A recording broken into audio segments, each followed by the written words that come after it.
Hello, everyone. Hello, Chris, and hello, everyone listening tonight. Welcome Yeah. to the last transmission, and Tuesday soon comes round, guys, and we did have a guest lined up, but it's just me and Chris, so we value your questions and your input tonight as well. I won't say more than ever, but we are a guest. It's going to be much audience interface with myself and Chris. So how are you doing, Chris?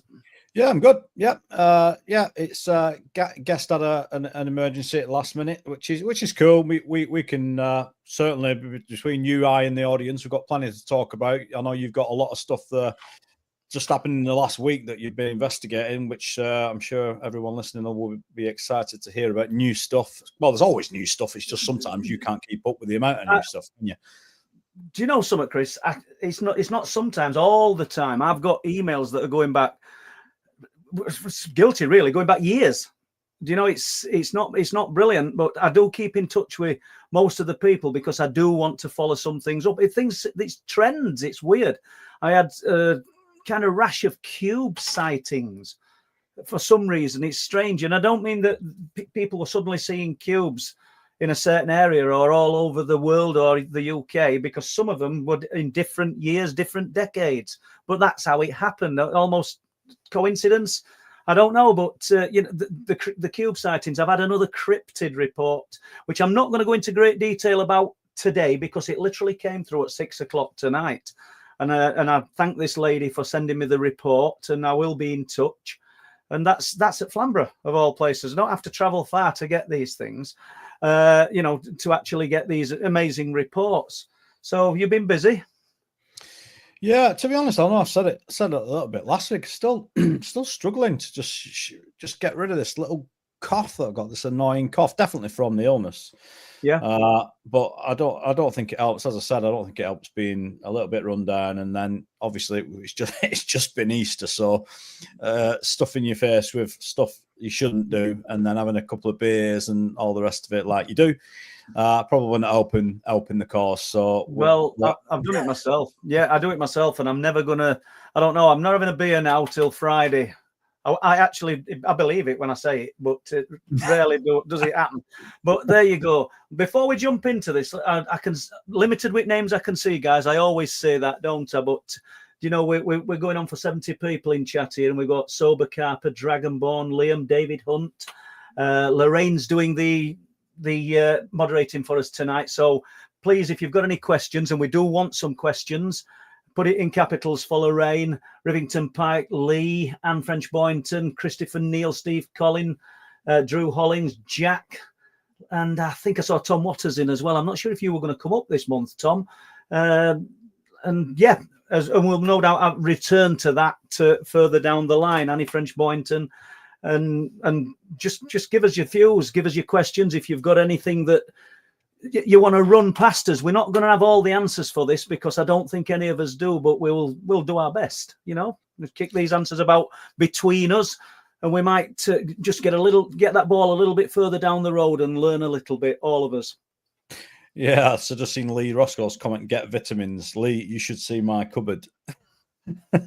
I've got more vitamins than you can shake a stick at. And they do, look, for the most part, supplement-wise, they do generally work. As I said before, I'm not going to pipe on about it, but I've just been doing a little bit too much, not sleeping enough, and it would nothing other than that, really. It happens to everybody, doesn't it? And look, getting a bit of a bug is good for you. It just builds your immune system. Builds your immune system. Yeah, they say that, don't they?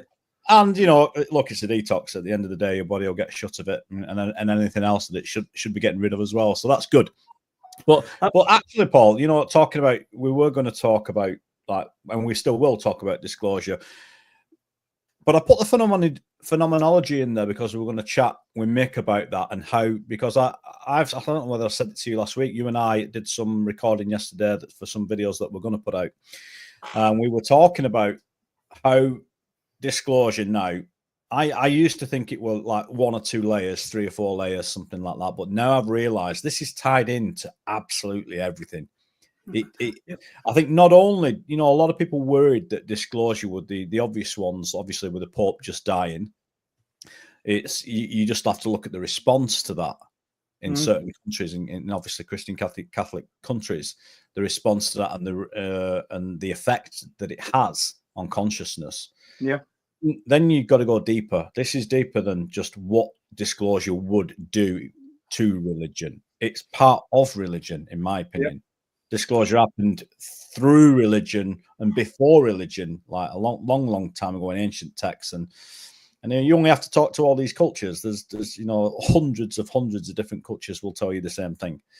So a lot of that just gets, not pushed under the carpet, but I think it gets forgotten about by some modern day ufologists because they're so, or have been so entrenched in finding old documents, as an example, or digging out a memo, or getting a redacted file, or do you know what I mean? And I do, and the true essence of unexplained phenomena lies in ancient books and ancient texts, not old memos and old documents with redacted, three-quarters of it blacked out, so we've only got to surmise what it says between the lines. And once again, what's that doing? What are the government bodies doing when they do redact the documents and the military? They're telling us, they're only giving us what they want us to have. I know part of the reasons to protect people's identities and sensitive programs that they're working on. I do realize that, but it's also that they don't want keywords and key phrases and Joe Smith saw this and he saw it land and the occupants came out. You'll not find that in any of these documents. And Project Blue Book,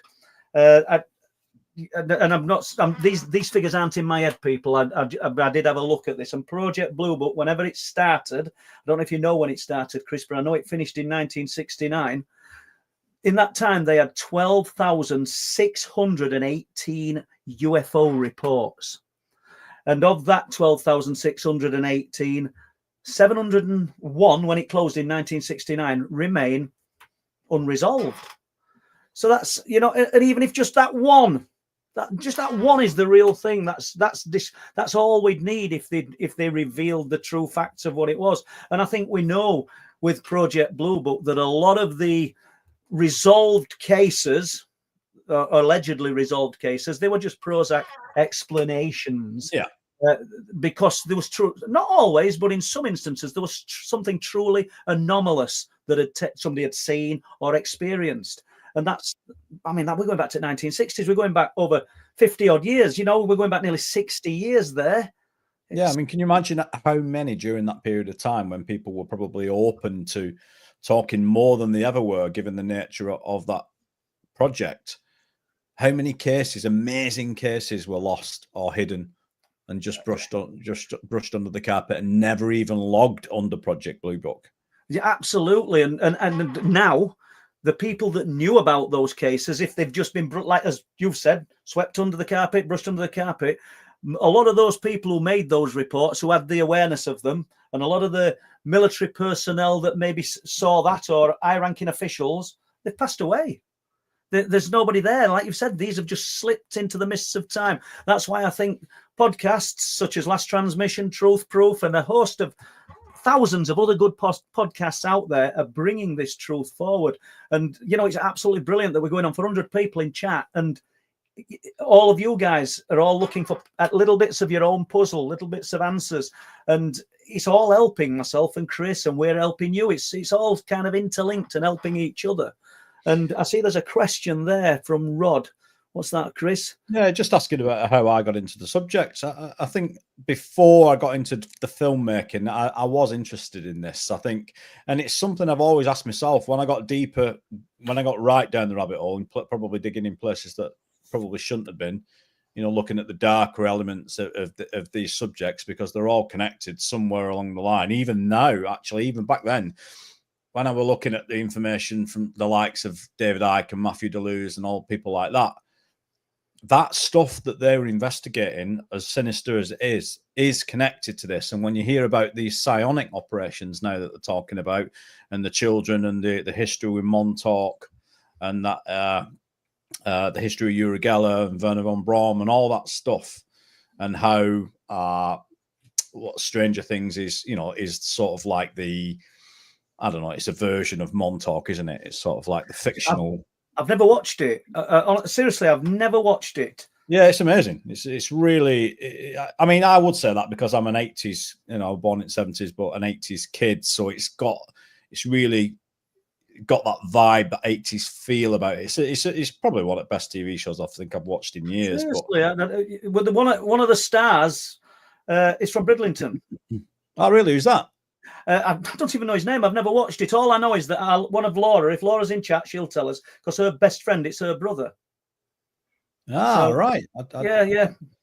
Yeah. Well, what it turns out that Andrea Puharovich, I think he's called, he was like the guy that plays the main scientist protagonist in it, who sort of he sort of finds these kids and trains them up. Obviously, right. Obviously, he finds special kids with certain abilities, high IQs, whatever it might be, and he builds this relationship with her. Well, that was apparently loosely based on this Andrei Puharovich, I think he's called. So is it a more sensible version of the X-Men? Really, is it? I don't know. Well, to a degree. I mean, I don't think are we ever going to find out. Is the bottom line? I mean, because I think what they did at some point, when I don't know when they did this, but it may have been in the 90s when information started getting out heavily about Montauk from on old TV shows like UFO TV. This was like a cable show back in the day. I wonder if they started dripping disinformation into that then. Okay. Or back they were savvy even back then. Even I mean they learned a lot. You can imagine from the 30s, 40s and throughout. It wouldn't have took they learn fast. These organizations how to hide a lie. And when you look at the, I know guys that I hope we're talking about what you want to talk about. But when you look at the TV programs and the films about the subject of the unexplained and ghosts and hauntings, poltergeists, you can see the appetite for it, because these are the films that sort of cause the most interest and people want to see. And I don't think it's just for the thrill factor. I think a lot of it's because some people will know a family member that's had a similar experience, or they'll have had a similar experience themselves. And there's been so much suppression over the years as regards talking about this subject that, these are almost an outlet. It's almost like bloodletting. It's when you watch something like that, the Fourth Kind, and I mean, the films about abduction and things. Yeah. I don't mean they were masterpieces. They weren't by any means, but I did watch them films just in view of the things that I went through as a child. And I found it fascinating. I've been vocal about what happened to me or what I went through, but there's a lot of people out there, I've said it lots and lots of times, who've had lots more experiences, have got lots more memories than I've got, and they're just sat in silence. And I can understand you doing that. I see Nathaniel Gillis is in. We ought to give him a chair tonight, and he could have joined us. Yeah, he could have, actually. Nathaniel, I was watching you on with Tony Merkel. That's a really good interview, that, actually. So if you haven't seen that interview, guys, with Nathaniel Gillis, one of his latest ones with Tony Merkel on the Confessionals podcast. If you guys don't watch that, you should. It's really good. Tony Merkel's really good. He does some really good stuff. Does some documentaries, cryptid stuff as well. So check him out. And Zeno was saying earlier, just then, a comment up about the X-Files. I don't know. Did you ever watch that, Paul? Occasionally, yeah. I'm not a massive TV fan. I've got to, I just don't. Tonight, probably 10 o'clock, 10:30, I'll have a look at YouTube. Seriously, and I won't be watching this. I don't watch the Truth Proof. I never watch them. That's crazy, isn't it? But there's no need. I will watch YouTube. I love watching YouTube and just seeing what I can find. Sometimes you just unearth a gem, and it's brilliant. Yeah. Do you know what? It's. I've said it before. YouTube used to be brilliant. You could find podcasts and stuff now. All you get now is just what they want you to find. It takes ages actually to find something new. If I had a lot of time, I'll go in and put Sasquatch documentary in, and I'll have a look. And all you get is the same History Channel stuff. It's just sponsored. I know some of them are sponsored, obviously, but it's obviously that they want you to view what they want you to view, kind of thing. Jumping from that, Chris, I'll just touch on this today. Me and the Bobster, we went for a little adventure, which we did. I think you've met Rob at the farm. You know what I mean, don't you? Yeah. I parked down there, and I ended up walking to the cliffs. Do you want to hear this? Because I've not spoke to you about this. Yeah. And I took a camera with me, a little GoPro, and a DJI actually. Ended up walking along the ridge of Danes Dyke, the north side. Found another 4 sheep. Just deceased, should we say? Now it's not few. It's not the kills weren't fresh. So I found 2 back legs. I'm sorry for this, people, if you're a bit delicate, but this is what I found today, and I filmed it. So I found 2 back legs, the lower part. Something tells me this is nothing to do with unexplained phenomena. This is to do with man. So right. Okay. I do think that, to be honest with you, the lower part of the leg. So it strikes me that's been left because the people just wanting to poach a sheep, a lamb. So I found that. So we know that was 1. I found 2 skulls, which are quite historic, but they weren't there when I looked last time. As regards, I've not been up there for quite a while, so that's 3.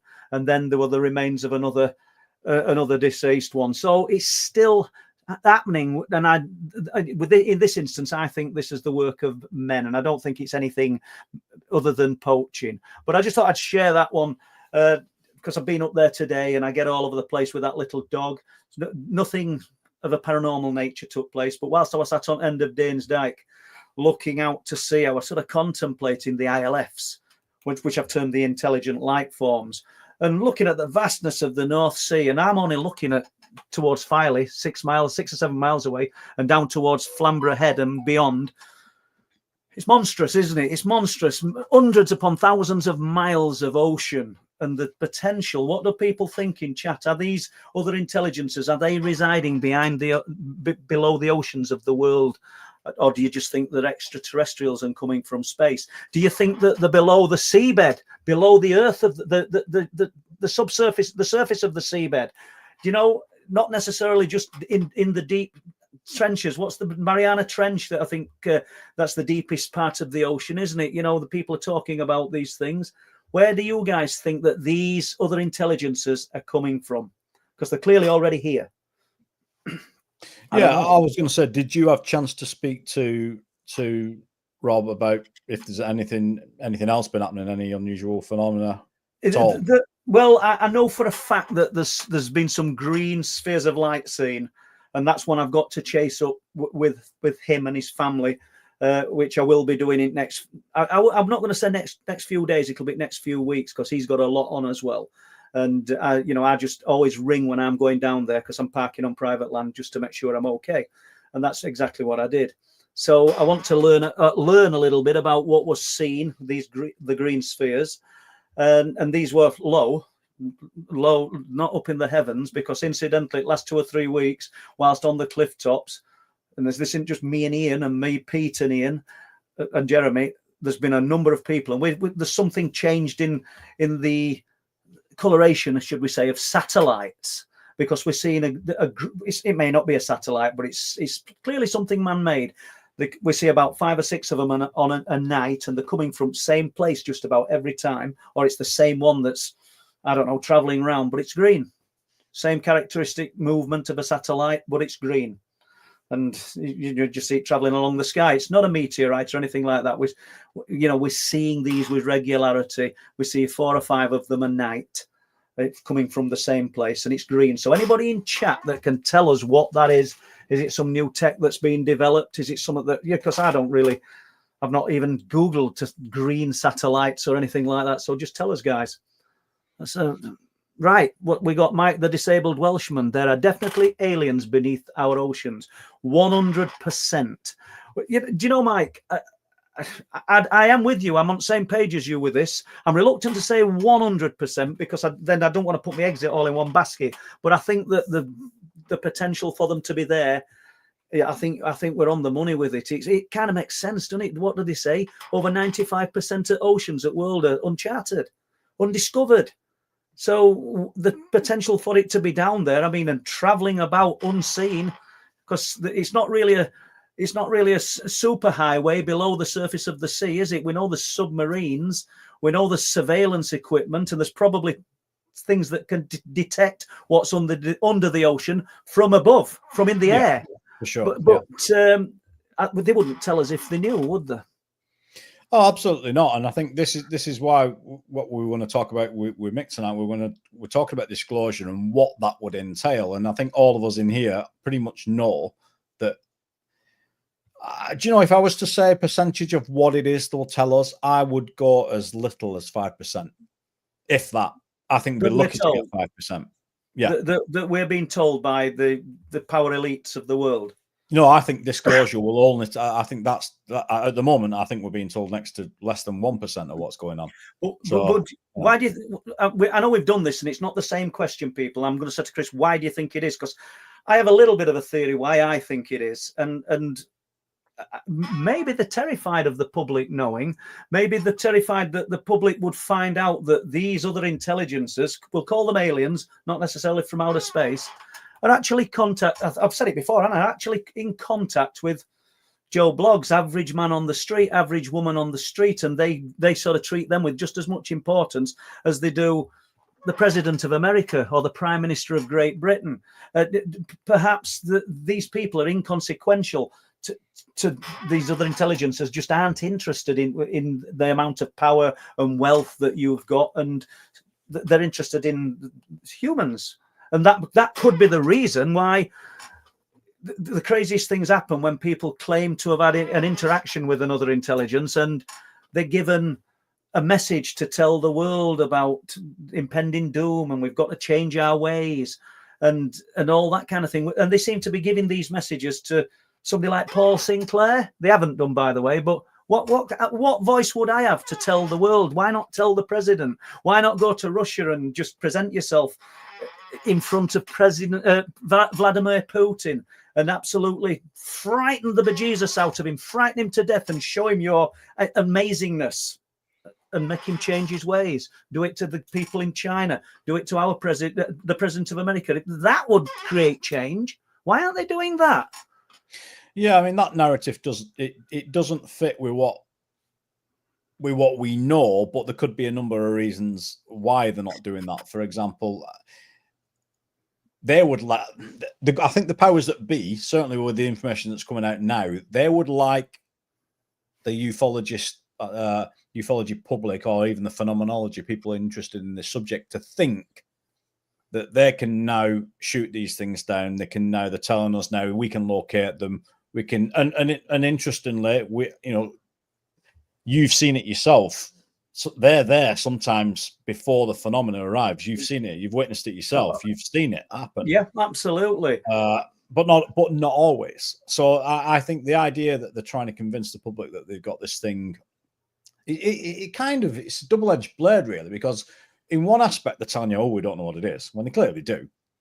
But on the other hand, they're also saying, "Don't worry, we got it on we got this under control." But I always wonder, look,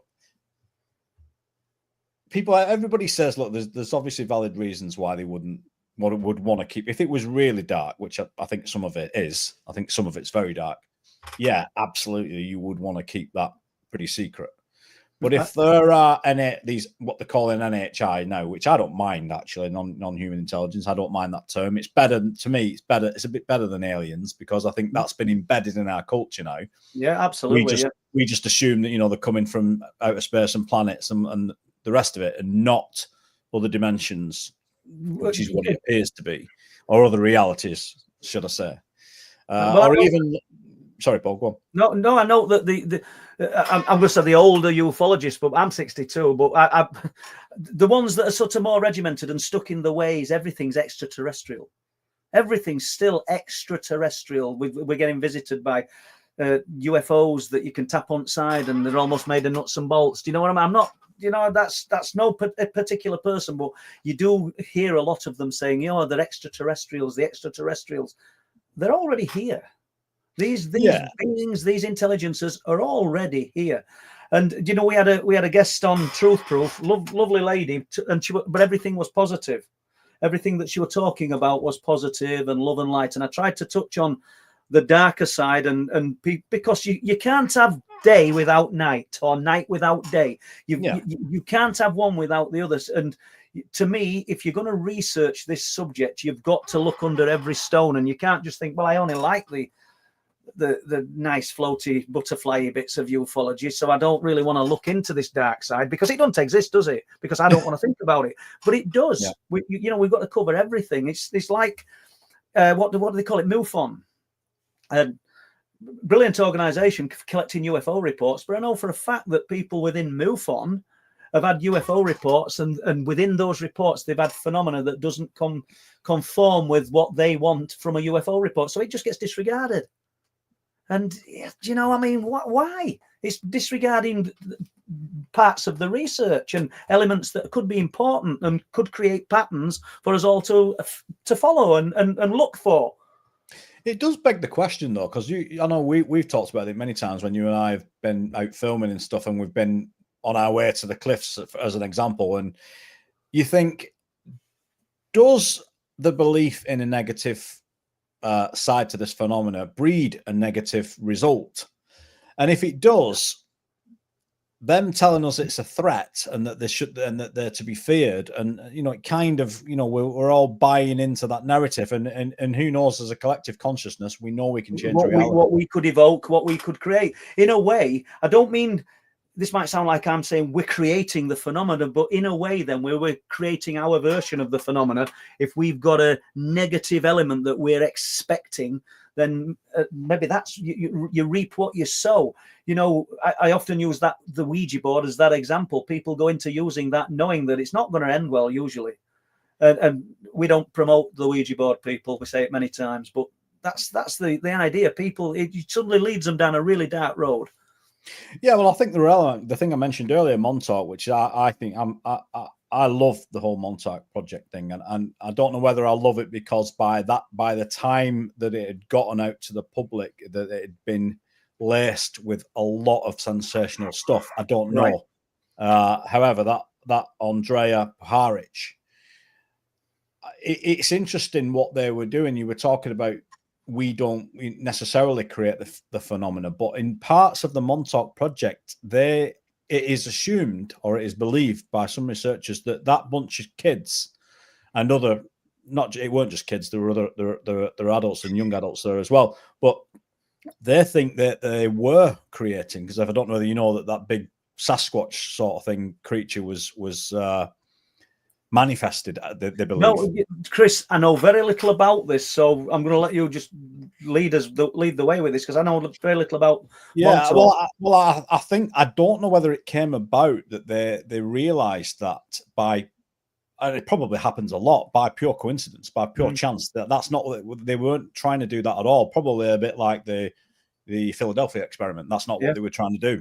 It just was a result of trying something, and I think that's the dark side of these experiments, and that's probably a lot of what they're trying to keep secret, because they know full well they shouldn't be doing what they're doing, because I dread to think how many lives have been lost in those endeavors. Now, I'm not saying they were doing it deliberately, but they were certainly using people as cannon fodder. I mean, it's obviously, we know they do that anyway, and still doing it now, but you know what I mean? They were secretly recruiting some of these kids as part of, I think weren't they doing something like, not NASA, but it was like a space school, you know, and I think they went into schools, and I think they did tests, and they were trying to seek out these kids with special abilities. Yeah. And back then they were saying, well, you know, I think your kid, they're special, and we want him to attend this. And I think they were attending these courses or classes, and they weren't what they were telling the parents that they were. And some of these kids went back with injuries, like psychological injuries, massive sort of psychological problems. So when you talk about this Sasquatch, then are we talking about thought forms then that they're actually creating? I guess you could call it that. Yeah, and because I think that's part of this whole subject that. I don't know how or when it was even. Obviously, Hal Puthoff and Jacques Vallée, these are the guys. They're all tied into this, going way back. Werner von Braun, all these guys, and incidentally, it does tie into what Nathaniel. I think Nathaniel might be bringing something really interesting. Well, we always thought he would bring in something to the table, but this could get really deep, because if you look at what Nathaniel's saying, in essence, or part of what he's saying is, and he's not 100% certain, but he's pretty sure that these, he calls them the Maltas, or these entities, some people would call them the Archons, but they're an invisible force that seem to want to embody or create or duplicate themselves through mankind at the moment, through the use of our vessel, if you like. But Nathaniel raised something really interesting on that podcast the other night, and he said, and you could see Tony Merkel were watching it, and you could just see suddenly it just clicked into place. He could see the fear and shock, like, wait a minute. So you're telling me that if these entities, whoever they are, whatever they are gifting humanity with, say, technology, which we know they are. Yeah. They're gifting them with technology and they're gifting them with knowledge. But they're also selective on who comes forward and receives the knowledge. Because that way they can direct how that knowledge is going to get used. Well, they can, not only that, they can, what if, and we already know this, what if they're, like Nathaniel's saying, if they've got a particular bloodline that they have a preference for, which obviously they're the ones in power now, and they're seeding technology to these people as a way of generating what you might call artificial intelligence or a synthetic human, I would say, vessel for them to embody. And it's obviously like in the ancient days, like Nathaniel says, it was metal going into. I'm probably butchering this, Nathaniel. I apologize, but they were using metal, weren't they, or shards of metal and carving the name into that and putting it in the, and then put it in the individual, and then Well, that's what. Well, look at what they're doing now. They're putting technology, chips into human flesh, and is that the way? Are they trying to create the ultimate vessel? I think that's what Nathaniel's getting at. And it's not just that. There's others. There's a lot of or trying to create themselves more human-like. Do you think? I don't know. Yeah. Well, it seems to me, and I think he's right. And there's other researchers that have touched on this as well that have said a little bit like Invasion of the Body Snatchers, but in a slightly different way, a more complex way, certainly a more secreted way, where this has gone completely under the radar, and things like and all these sort of ways that you might recognize it, like possession, for an example. Have you not noticed that all these things are just brushed under possession? It's not real, just brushed under the carpet. It's a mental illness. Yeah. Schizophrenia. It's a mental illness. So really interesting. I think it starts with more stuff, even though I think obviously the water's been very muddied now from these sources that are coming out, because they're all hand cherry picked, aren't they? They'll be feeding us information, but there will be nuggets in there. And I think there's a lot of researchers and minds from different parts of phenomenology coming together to piece this puzzle. And whilst we might be missing huge chunks of data, I think we're getting a bit of a lot clearer of a picture now about what's been going down than we ever have. And I wonder how many people within the sciences communities and academia are actually, I don't mean watching last transmission, I don't mean us guys, I'm not trying to make us out to be something we're not, but I wonder how much they're observing from the ufologists and researchers of the paranormal and the occult, and maybe thinking, these guys are onto something, and they're taking little bits of the research that's leaking through, cherry picking things. I don't know. It's fascinating, and I think science is jumping on board a lot more with and being a lot, I wouldn't say tolerant, because they shouldn't be tolerant with us, but I think they're being a lot more proactive with ufologists, people within the community, people looking for answers and genuinely searching for answers. I mean, we had a guy, very, very scientific background, came to see us on, what day was it? I think it was Friday. And simply because he'd been up there and had an experience up on the cliff tops a few years previous and told us all about it. If you want to see that, look on the Truth Proof website. Sorry, the Truth Proof YouTube, and you'll be able to see that one. It was only put on a few days ago, probably less than 24 hours ago. And, that guy's really, really clued up and sort of analyzes everything, but he ain't got a clue what happened to him up there or what he saw, which is interesting. Well, nothing happened to him as such, but he had a strange experience that came home with him. Let's put it that way. I think that's what intrigues a lot of people, and I think it's just, I think, like you said, a lot of, we'll just use Mary Rodwell as an example. And I really like Mary. I think she's great. But she chooses, I think, to focus on an element of research that resonates with her. Yeah, yeah. And sometimes but you do the same, and I do the same. Yeah, absolutely. And it's a strange one, and we get criticised. So whilst we, some people will criticise me and say, "Listen, there's a darker side to this." They'll also say that to you and me. Well, wait a minute. What about the light? The light bringers. There's certain places I don't want to go. So I suppose I'm as guilty as some of our guests, which are on the other side of the coin, but I won't rule it out. I know these things exist. I know there is people. I know people are having absolutely incredible euphoric interactions with these beings of unknown origin. I know that's taking place, and I know it has taken place, but my own experience has sort of, like I said, steer me away from it. Just while we're onto this, I talked about the guy who took something home with him, and we talk about the hitchhiker effect. And we're only playing with words, but I don't think that these things necessarily attach themselves to anybody. I really don't. I used to call it like a host victim. You get these insects that's kind of attach themselves to other insects, and I don't know, eat them from the inside out, which just sounds macabre, doesn't it? But I think in this instance, I think it's just a thought process. I think it's just a thought process away from connecting with us at any given time. And why do I think that? Because I've had a lot of people contact me with things that have been deep and profound that have probably happened to them 10, 20, sometimes 50 years previous. And it's usually with the cryptid phenomena or some kind of poltergeist type phenomena. And when they start talking about it, they'll contact me. I don't mean a few days later. I don't have a time span here. But things start to happen again. It's almost as though its eyelids flicker when you start putting some deep thought into it again. Do you know what I'm saying? So I'm not saying the hitchhiker effect doesn't work. I'm really not, or isn't real, people. But what I'm saying is, for me, I don't believe that it's something that somehow attached itself to us. I just think think about it and it's with you. Yeah, I mean, look, I think it can work both ways. I think in essence, I think you could call it I've called it a spiritual anchor before, something like that. That once you make contact, there's and some people, if you talk to these light healers, they say that there are invisible threads attached to some of these things. Yeah. So energetic threads.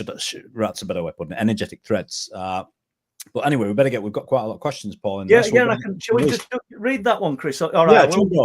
John Doe saying, what difference would full disclosure make to you personally? Would you stop your research or would it spur you on?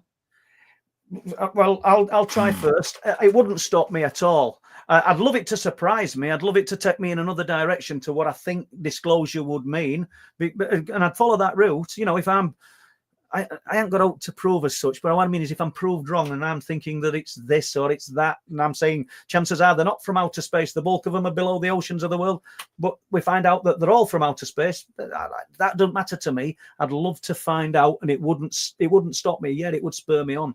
How about you? Well, I don't know. Do you know, I've become, as I said earlier, I've become more and more confused about what full disclosure actually means. I don't know. Before I thought I knew what it meant, but I don't know what it means anymore. I don't know what it means, because I think if you were to say full disclosure, I don't think they've got long enough to tell us everything, because I think full disclosure has got to start with who we are. Absolutely. You're so right. And full disclosure's got to go back a lot of years. And you said it. I think the word you used was there's so many layers to it, and we probably would never get to it. It'd be like some onion that you just never stop peeling. Well, mate, do you know what? I wonder, like, I don't think, just going off like what I'm reading, and with my work, I do get to listen to quite a few motivational, influential speakers, people like Greg Braden, I've mentioned him before.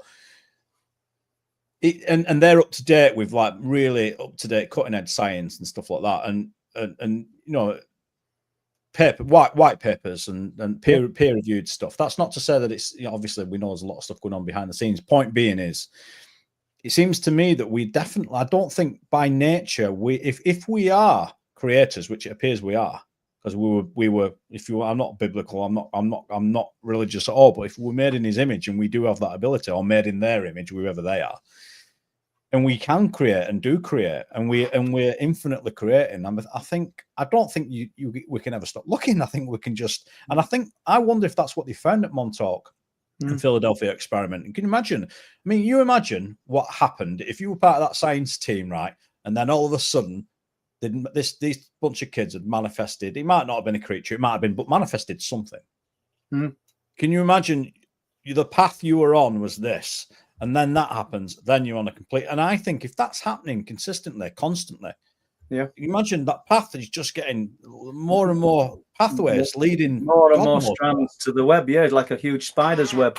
And you know, and like you just said, disclosure, what they call full disclosure, would probably lead us just onto another stepping stone to another stone that we need to lift in the future. Yeah, it's a conundrum. It really is. I think it's why we're all here. It's why we're all listening to this tonight. It's why we're all sat and we watch. Why when I finish doing this, I might watch a bit of TV, or a movie or Netflix or something. But I'll probably put like you. I'll probably put a YouTube thing on it, and it will be about this subject. Absolutely, and I know you're immersed in it all day, to be honest. And it's great that you get to.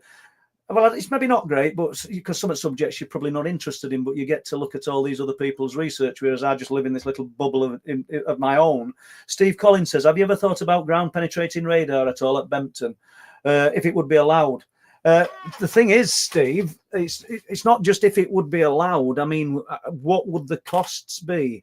How would we organise something like that to be done? I think we'd need the funds of somebody like the owner of Skinwalker Ranch, and that kind of pull to get into the right places to be able to do what we want to do up there.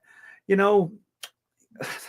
Yeah, I mean, you'd be surprised. I mean, we did it. You know, Paul, I don't remember, but when we were making, I think it was Anomalous or Bempton Phenomena, the first thing we ever did, I think, together, we talked about it, if you remember. And I did some digging around, and I was looking about how you would go about this. And it's not as expensive as you would think, but you would also need. I mean, obviously, technology has moved on, and certainly in the last, that was 7 or 8 years ago, but. It's something you could look at, but there's a lot of permissions needed, and I think with the bird sanctuary as well, there's problems there. You can imagine there being a lot of hoops to jump through. I would have thought. Absolutely. Bear in mind that a lot of the things that we do up there and the locations that we go, this time of year in particular, it's the huge colonies of seabirds breeding. So you've got to be respectful of that. But it's public land, public access. You can walk along those cliff tops. And I know for a fact that people have kind of strayed onto the fields, and they're not onto them fields very long before somebody from the RSPB will come down and say, "Can you get back on the path, please?" Which doesn't affect us at all. We don't really need to go on fields. We can see and experience everything we want along these paths and these viewing areas. It's just brilliant. Well, it's cameraed up, isn't it? It's cameraed up. A lot of people don't realise it's all cameraed up. Absolutely, yeah. And I tell you what, interestingly, this was last year. I don't know about this year, but we talk about birds and not disturbing the seabirds. But they had a camera down there, and if there's any of you listening from RSPB, it's not. I'm not having a little go at you, but you're not there on a night, and there's a camera down there that flashes all sorts of lights, blue, green. We wondered what it was at first. Yeah, we thought, what's happening down there on Edge at Cliff? And it's a camera.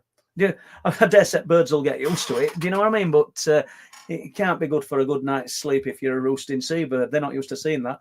But that's what it were doing on a regular basis. You know, we see all sorts.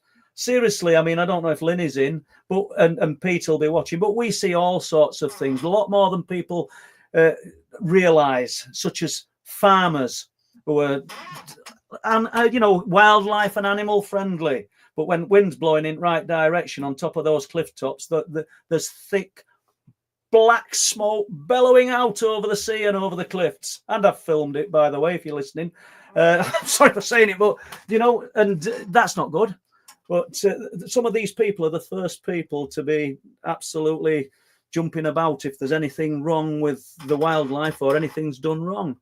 But that's just my little thoughts on that. And see, Tom Waters. Anyway, we'll get to Tom's question in a minute.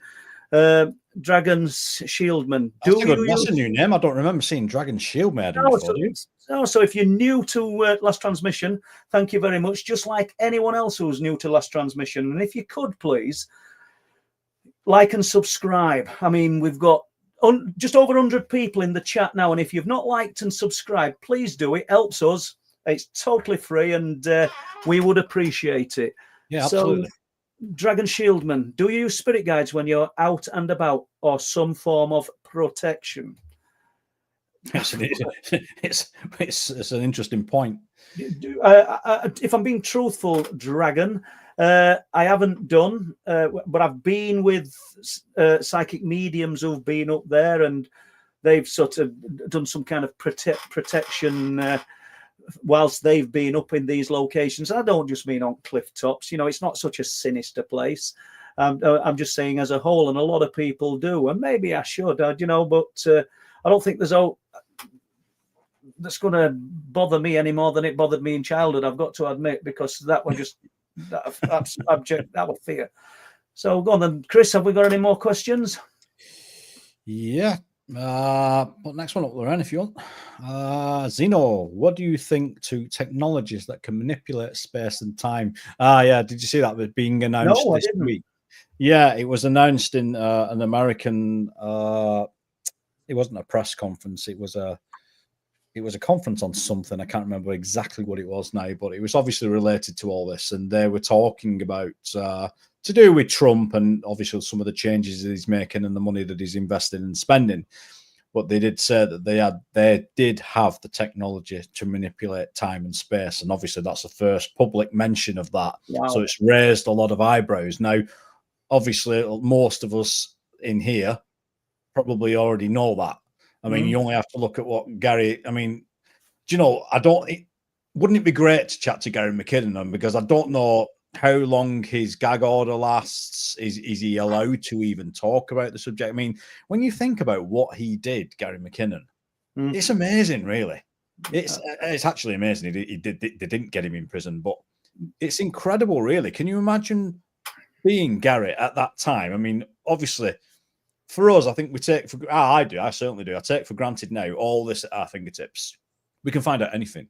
Yeah, absolutely. Literally in a click. But back then, but he was one of the only people in sort of civilian life that, well, not one of the only, but very few people that had that kind of information at his fingertips. And then he shared it with the populace, and it could have turned out really bad for him. But he did for a time, didn't it? Yeah, I mean, but the panic. I mean, it would be a mixture of like elation, panic, and then like he must have seen his ass, to be fair, because non-terrestrial crewmen were it, and non-terrestrial craft. Talking about, and obviously you've got the guy on. I don't know if you guys know that. I can't remember his name. He's called John. It's a triple-barreled name. John something Watson, is it? And he does he's built his own telescope, and he's filmed the craft out in space. It's John L. Watson, and I was on the phone to him yesterday for about an hour. How weird is that? That I just mentioned that. That's just. I was on the phone to him. Honestly, guys, I didn't know that. No, you really didn't know that. I don't even think you knew that I knew him. No, I didn't know you knew him. No. And I was on the phone to him for about an hour yesterday, and he's building me a telescope. Believe it or not. Will he come on? I've asked him. I asked him for truth proof, so I'd asked him for last transmission as well. I speak to him often, and this bloke's a genius, you know, absolute genius. He can lose me and find me with this kind of knowledge, because I've just got no clue about what he's talking about, and the things that he's filmed in space, and the images, and he's got letters of praise from NASA, from the royal family. He's really prominent. I didn't expect you to drop that name, to be honest with you, and it's just coincidence. I spoke to him yesterday for about an hour. I spoke to him before, but yeah, for about an hour. Yeah, I was following his stuff. I've been following his stuff for years, because you always be, and it's a shame for him really, because when he produces stuff like that, naturally the audience and its comments is just littered with more. We want more, and everybody wants more. Well, the thing is, before you carry on, I'm not joking. I bet he's in the chat. If you are, John, and you've come on as another name, just give us a thumbs up, because I know that you watched Truth Proof, and I did tell you about the last transmission. But anyway, go on then. Tell us a little bit more about John L. Watson.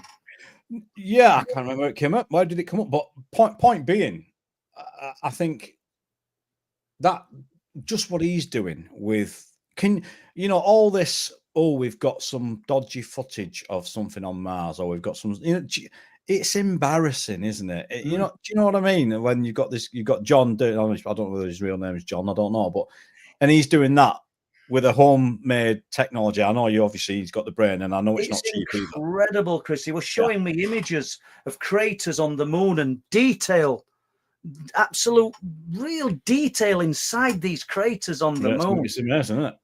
And the tracking, and you know, he was talking to me about it, and it might have been, it'd be like me talking to one of our Laura's 2-year-olds, because I seriously, she'd understand about as much as what I'm saying. I'm not putting myself down here, guys, but this guy's a genius when it comes to this kind of technology, and we'll make it our mission to try and get John on, and I'll probably have another natter to him tonight after the live stream.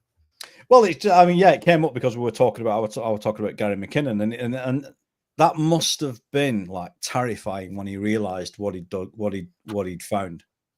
And if you think about it, when was that? Was it 90s? That I don't know when it was. It will have been. Yeah, it will have been a while back in it, but 90s, early 2000s. Somebody. Well, how long had those craft been up there? How long had they been doing that? And you then get to thinking that a lot of what they said about the like late 30s and 40s technology that you know that we think, you know, we only just had a decent car back then. That's what they had, and so you can imagine they've had a long time. Even from Roswell, they've had almost 80 years.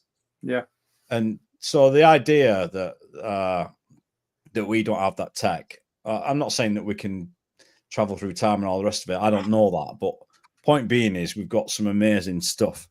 So the point being, that muddies the waters even then, doesn't it? For the ufologists, for the experiencers, for the people who've had an incredible UFO sighting. Was it actually of unknown origin? It could have been. It would have been unknown origin, but was it man-made? Or was it from somewhere else? Yeah, well, that's a good point. Yeah, I mean, look, you can get into. I mean, John's probably a good person to ask about the craft in the rings of Saturn and the size of them things. Supposed to be hundreds of thousands of miles long, are they? These things? I don't know. We'll. I'm hoping he's watching this. I'm serious. I keep looking at chat, but I only see probably about 10 names here. I see Linny's in. So yeah, be good to get him on. And I'm just surprised you dropped that name out. People won't believe it; they'll think we planned that, but we didn't, because I don't think I ever spoke to you about the guy. We didn't. Jackie Willow. Yeah, go on. That's a new name, Jackie Willow. I don't remember that one. I think they want us looking up and to outer space rather than what's in the sea. What's in there is ancient and long precedes us. Yeah, absolutely. I would agree. I think that. We obviously can't rule out what's visiting us from up there, but we also need to be looking below the oceans of the world. I mean, when I was with Dave Barnes in 2019, I mean, and this is in no way the smoking gun of ufology, but Dave said he's got a bit animated. He says, Paul, there's a light just come out at sea at Filey Bay. You've seen that bit of footage, Chris? Yeah. Pity we didn't have it for tonight.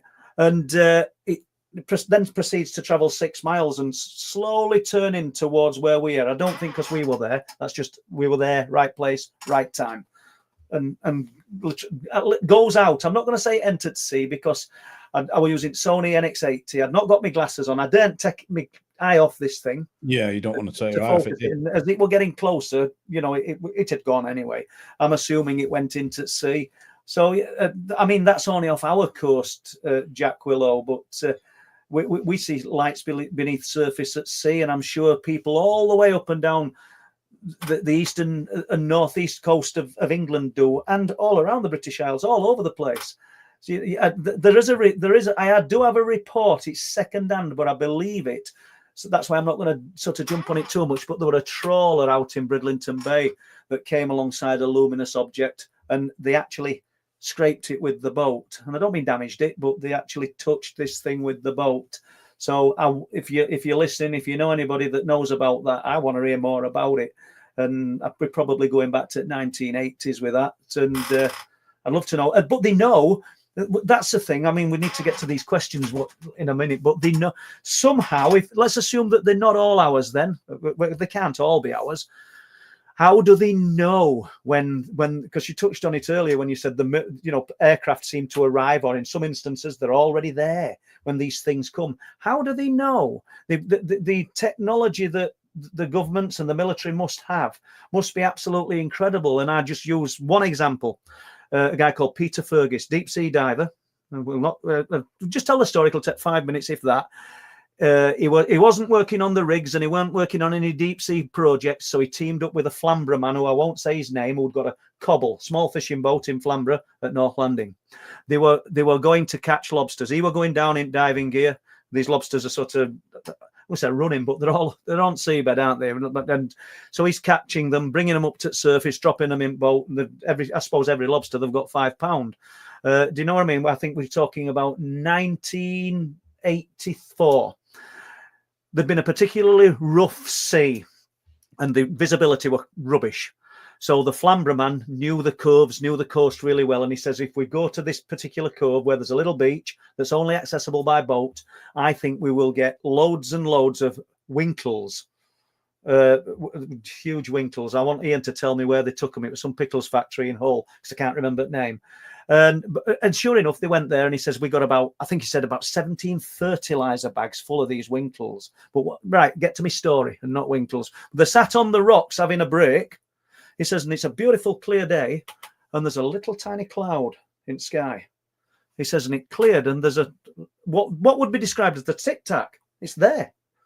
So I'm looking at this thing. He said, and it just dropped in an instant, just below surface at sea, just above the surface of the sea, then just shot off in the direction of Filey, and it left some kind of trail. I don't mean a plume of smoke or anything, just some kind of trail, as though it had cut the air. It were going that fast. Yeah. So where am I going? Yeah. So where am I going with this? He'd seen it. He told the guy that he didn't even have time to tell his mate who we were working with. And I spoke to Peter. He's told me all about this sighting. He says within 2 minutes, 2 RAF Lightnings about 200 foot above the sea went screaming off in that direction. You're not telling me that's not connected. They know, but how do they know? You know?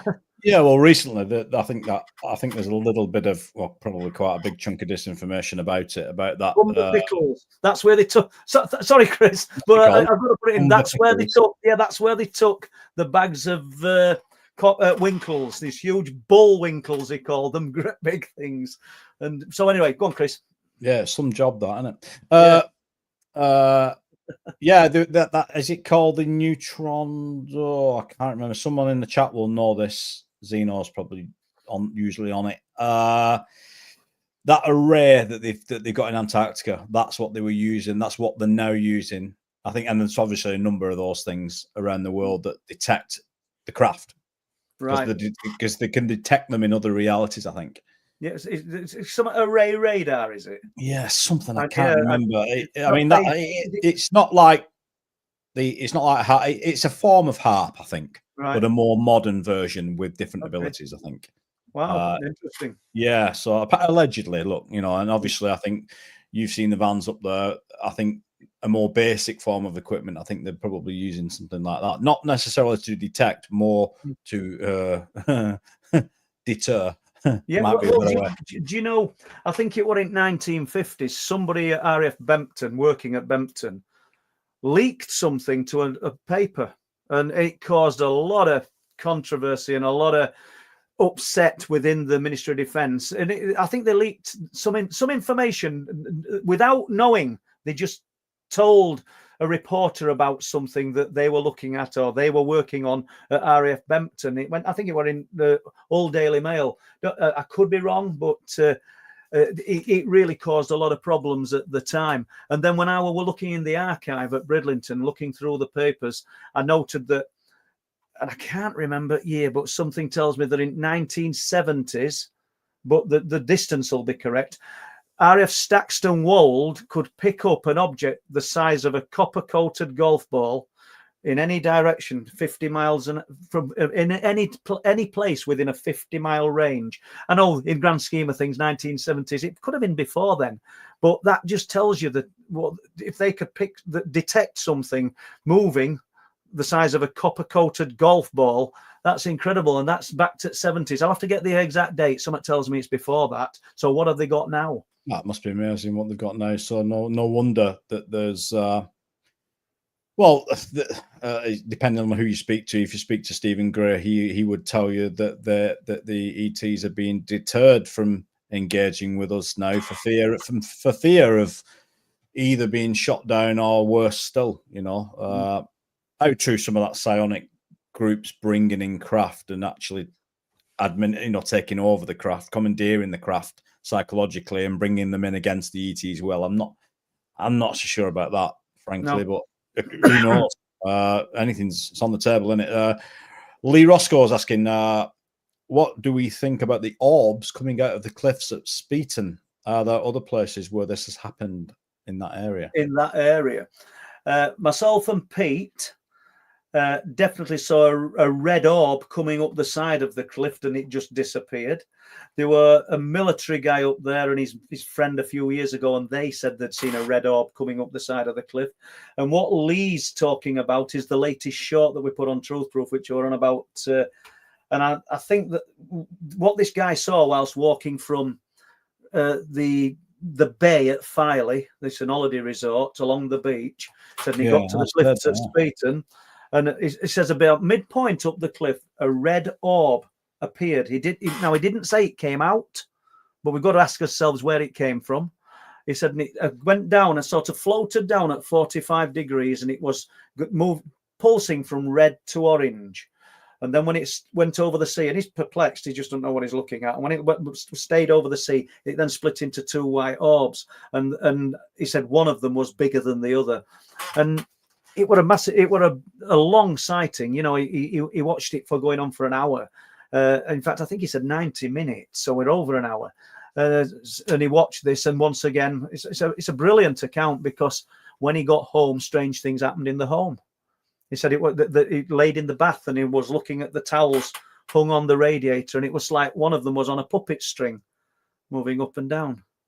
And just crazy, isn't it? Yeah. What's that? What's it doing? What's it trying to do? Is it communicating? Is it saying, I'm here, don't you forget it? What's it trying to do?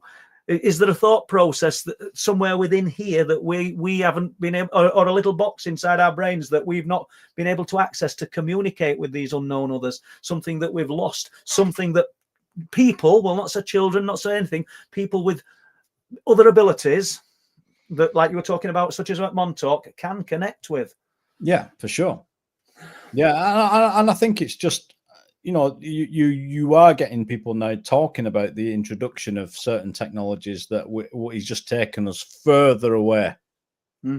Obviously there's some tech you can utilize for that job, but you still need our biological computer, part of that being the brain and the heart. Yeah. You still need those key components. And we've just really, with everything that's going on in the world, you could argue that we've forgotten how to use those. Absolutely. Dragonborn. They need to stop treating us like a bunch of idiots. We're far from stupid despite what they think. I mean, I think we all just think that it's difficult to know who they are now, because, again, going back to what I said earlier, I used to think that even on one hand, you could probably count who they were, but I think there's many there now. And I think there's all sorts of look, if there was battles in the heavens going on thousands of years ago, I don't see how that would have changed. I think a few pieces on the chessboard might have been moved around, but I don't see, look at the Indian scriptures, Mahabharata and the Vimana wars, all that kind of stuff. It's going on. It's just going on in a different way. And thank you. Do you know what? I don't know how much thought you've given this, Paul, and you guys out there listening, do you think, when you watch Star Wars and Star Trek and all the rest of it, and we have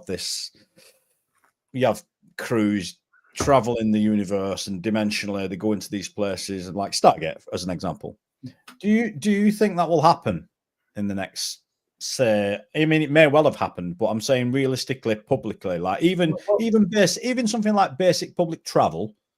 Well, like look what's happening now. Look what's happening now, Chris. Look exactly. where we're at now. Do you know? Obviously, I'm going to sound old, but I can remember we had a black and white TV, and we thought it was brilliant when we got a colour TV. And look what we've got now. I've just given Mary my phone. I can watch anything I want on phone. I can talk to anybody. We know that's a far cry from traveling into space, but I don't think it's with outside of the realms of possibility that these things are going to happen in the future. Well, and don't forget, Katy Perry's just been with her mates. And that were on my mind as well. Yeah, she's just been in I think she went to Button Moon. You'll probably remember that, will you? Oh, well, probably. Yeah. Well, I know all them programs with grandkids, yeah. But yeah, it's crazy, isn't it? And if you want to visit another planet, just watch a Big Brother, and you know what I mean. It's brilliant. Yeah, that'll get you to another planet, exactly. So, big shooter, Chris and Paul. Do you think that the government share information on this subject, or are they keeping each other in the dark? It's a good question, that, isn't it? Do you know something? They might. It's like insiders within insiders, isn't it, Shooter? Do you know? So there may be players behind the front men, behind the president, behind the prime minister that are liaising with these other factions of the government. I don't know. It's only speculation, innit? But I don't know. But what do you think? Yeah, I think the government's. I mean, again, we get into. I think so much deeper about things nowadays. Just the word itself, the government. Like, who is that? Now, I think the government's even. I mean, it's more noticeable in America at the moment, but it's certainly happening here. Just look at how the America's similar to ours, I suppose. Look at our relationship to the armed forces as an example, and the pride and the connection to it. Not saying that it's right, war, it's a terrible thing, but you know what I'm saying? The unity involved in, in some things, it's needed to come together. I mean, a lot. Don't get me started on the reasons for all that, because we could be here a while. But we're the wrong kind of channel, really, isn't it? Yeah, I mean, point being is, who are these people? There's so many hands now in the biscuit tin, all wanting a piece of this pie. We're all being steered at the moment, aren't we? With certain narratives, and like you said, don't get us started on that, because we're talking about unexplained phenomena and nothing else. But I could easily jump onto it, because we all seem to be being steered in a certain direction at the moment, and you can see the oppression in the world, and that's as far as I'll go. Well, it goes back to what you were saying, Paul, and we've talked about this before. And again, put your comments in the chat, guys. What you think?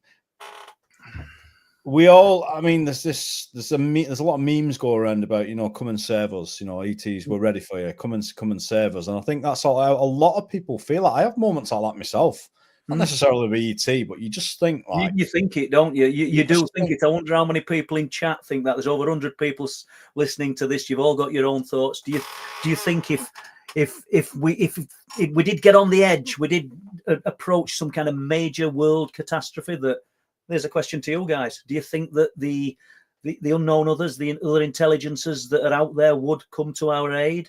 Maybe not come to our aid, just come to the aid of the planet. Because when I say our aid, I think that we think that we're a lot more important than we actually are in the grand scheme of everything. And we're bound to do, aren't we? Because we've got self-preservation. But no, I think you're right. I think certainly, obviously, I think they reared their heads with the atomic bomb. Obviously, we know that must have caused eruptions and allegedly like a butterfly ripples in other dimensions, and they thought, who are these clowns and what are they doing? Rightly so. But you do get to thinking, like, how bad has it got to get, like, before something? I've always thought, if we are part of them, I know there's probably a lot of them genetically, if we are part of them, and they consider some of us, I'm not family, we're getting a bit deep here, but you know what I'm saying. If we're all connected, like consciously, if we're connected, then I know they keep talking about this golden age, don't they? Is it 1,000? Is it 1,000 year piece, something like that's prophesized? When we're around the corner from it, apparently. I don't think we'll see it in the next few hundred years, but it's around, astronomically, it's around the corner, allegedly. So that would be amazing. I mean, like I say, if you could get rid of the wrong uns, should we say, it would be a world we wouldn't recognize. But we're going to have light. We can't have light without dark, can we? We can't. We've said that earlier. Just you just said the golden age there, so it just brings me to one thing, and I don't know what people think about this. Obviously, sad news that we've lost the Pope, and I'm same as Chris. I don't really subscribe to any major religion, but it's still sad news. But do you think then that we're going to enter an age of miracles? Do you think that with this mass thought process of sadness and concentration on this holy man, that strange things might happen? Anybody got any views on that? I don't know about a holy man, but again, we can't talk about that stuff here. But I'm definitely people in the chat will know more about that. Keep it tame, guys. Keep it tame. And obviously, if you want to know more about that, Jordan Maxwell's your man. If you want to talk about the Vatican, he'll tell you who they are and what they are. But anyway, that's another channel. Steve Colling, Lake Baikal in Russia, divers encountered silver-suited aliens. They tried to capture them but failed, resulting in the deaths of divers. I did hear about that, Steve, and there was also, whether it's true, I mean, it's you can put out on internet, can't you now? But there was also talk that President Putin had his hand in that as well, and had some kind of influence on what was happening there. I mean, you might already know that, Steve. And text me to the guy. We need to get on the chat. We need to get Chris Meek on the chat at some point, Chris. And I'm sure you guys in chat remember Chris. Yeah. He has the Scottish Paranormal podcast, because Chris talks about the Silverman and the reports up there of the. We know it's not some silver-suited alien below the surface of the sea, but I got divers reports as well as of beings seen below the sea when welders were below some rigs out in the North Sea. That just closed. They didn't close down, but they'd given me all information they were going to give me.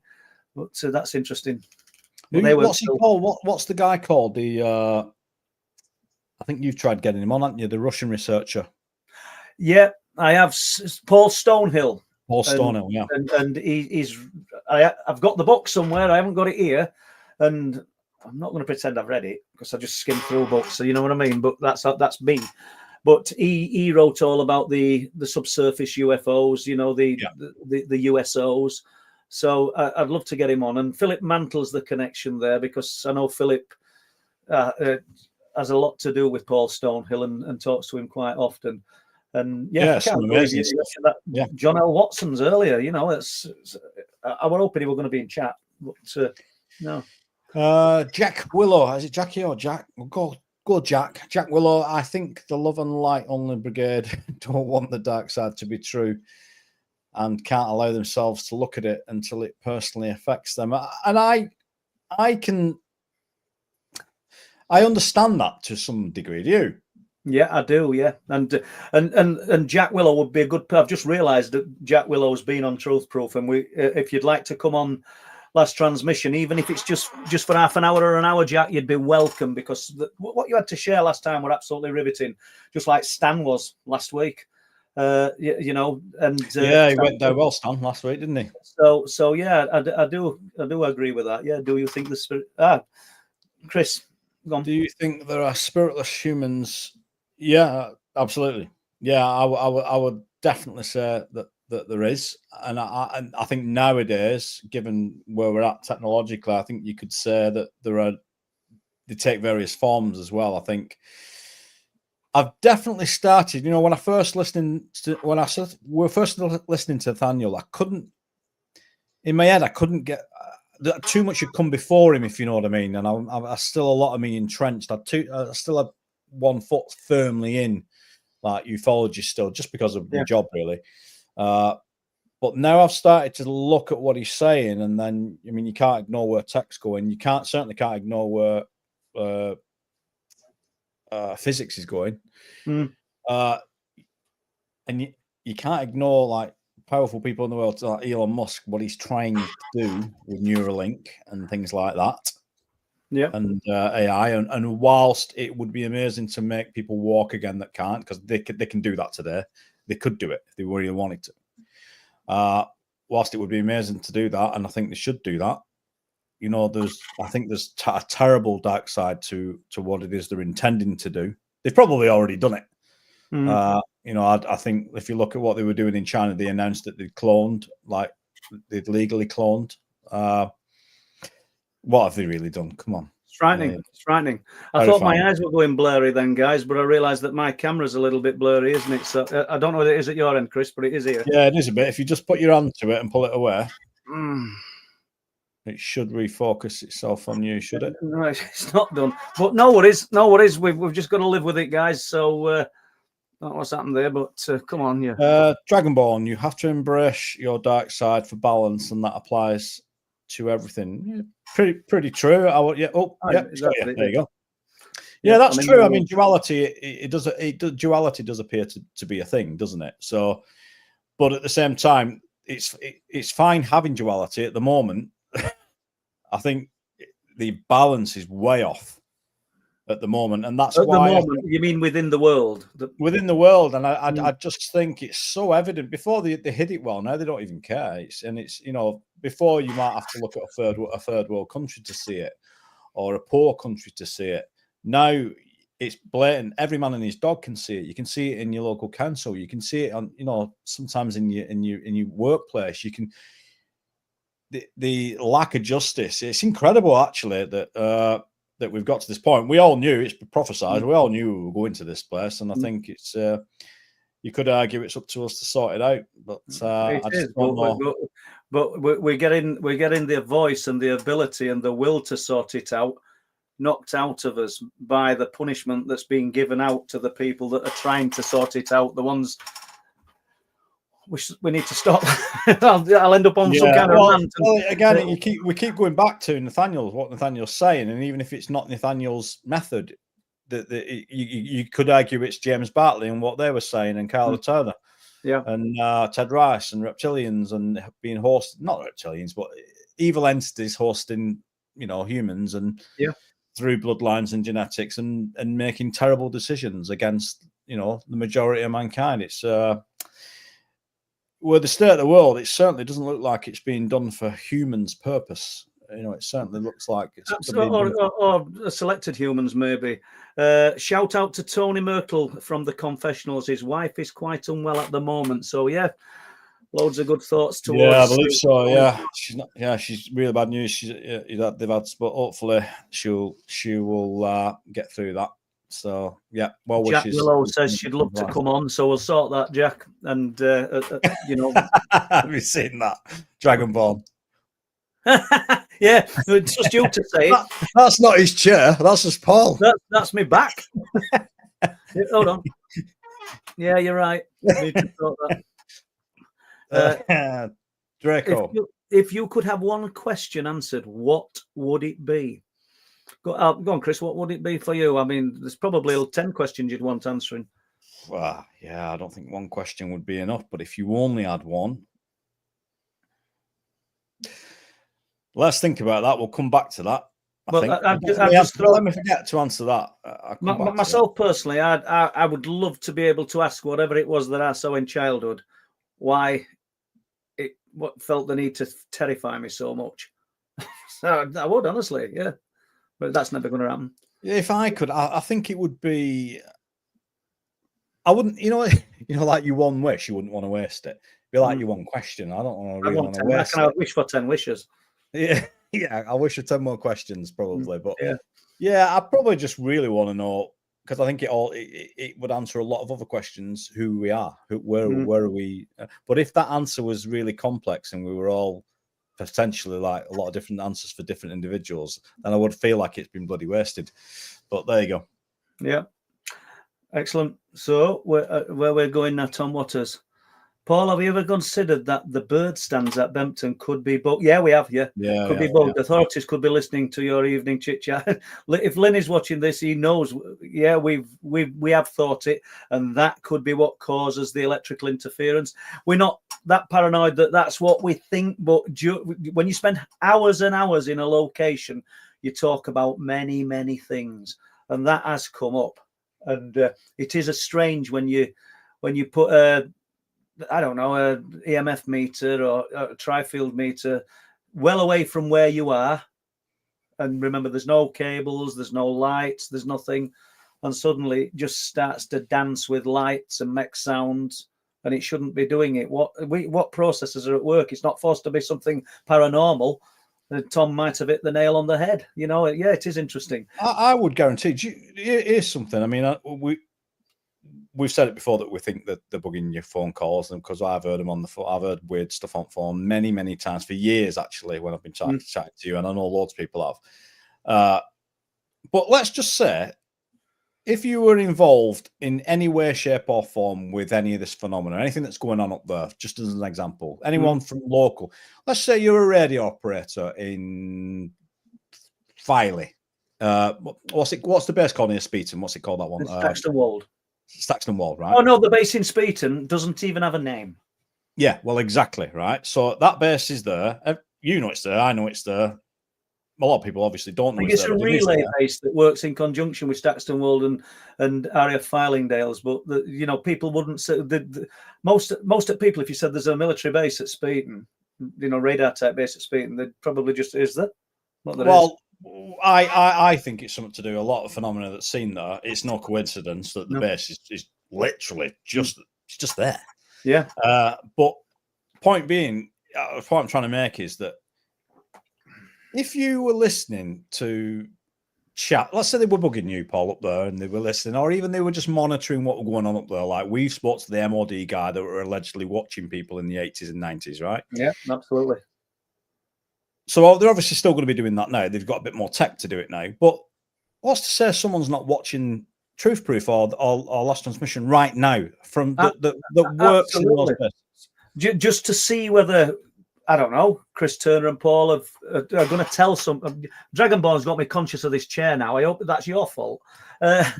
Squeaky. But what if, prime example is the footage that we've been filming with thermal cameras. I've got it on film.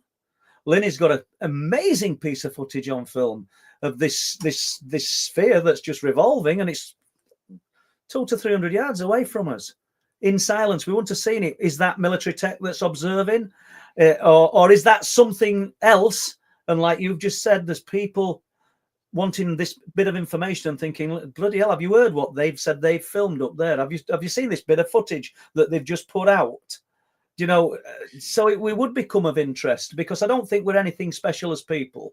But if we did stumble upon something, because we know that strange things happen in this location, then people in the know would want to know what you'd been looking at. I mean, there's that footage Ian's got. I think there's about 4. I'm reluctant. I'm for at least 4 minutes, but there might be 6 minutes of it.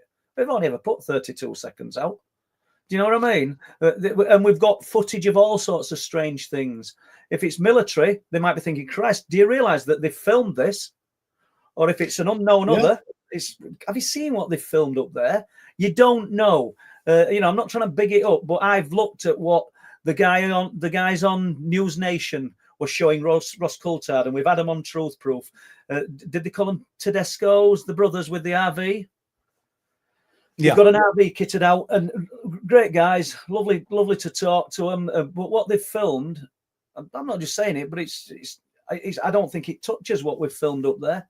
And half the time we're not putting it out. We've put very little of what we've filmed out, and maybe we should. Maybe that's the reason that it doesn't get as much exposure as what other places are getting. Well, hopefully, like I say, we've got plans to remedy that, aren't we? Hopefully, coming up this year. So we'll yeah. Fortune 23. Given the number of seabirds at Bempton, have you had any reports about strange behaviour of the birds, or large numbers of them being found dead, or anything strange about the birds? The birds that were found dead, in the years previous to this year, I think it were down to bird flu, and I'm not sure that there's anything. Excuse me. I'm not sure that there's anything of an unexplained nature responsible for killing the seabirds. With thermal camera, I've filmed foxes taking gannets, which is interesting. Because they get perched right on edge of cliff and you can see them on a night. But that's not unexplained phenomena, is it? That's just natural predation. But one that I'm sure RSPB would be interested in. But what would they do? Because it's the Royal Society for the Protection of Birds. What would they want to do? Kill the foxes? That's not right then, is it? I'm not saying that foxes should be doing it, but you can't compensate one thing. You know, they've got to live. But anyway, I'm doing it again. What's Lenny said? Lenny's saying, what about the guy that walked away from you the other week, and you were watching him with binoculars, and he was leaning over the cliff edge with no regard for himself? Absolutely, that were quite frightening. And what Ian's saying there is, and it were only, like he said, other week, and we're up there. There's me, Pete, and Lenny. This guy literally walked past us and spoke, and it's a foreign. I don't know what nationality he was. Tall, slim guy. Stood with his back to us for a while, then went along up the cliffs, and we could see him a long way down the cliffs. And Ian put binoculars on him, and sure enough, and I'd got the thermal on him. He's on edge, and there's a little bit of, we saw him jump as though he were just daring himself, and we just thought this is going to end bad.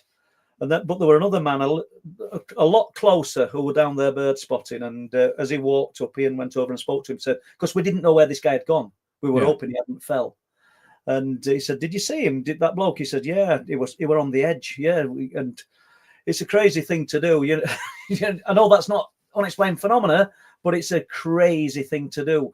And I tell you what's even crazier. So this does go into the realms of unexplained phenomena, and Pete's experienced it. Lenny's wife's experienced it. I think Bob Brown has. I haven't. Getting pushed while you're up there. I don't mean pushed over the cliff. I'm on about you're just up there in the night, and there's actual physicality pushes you in the back.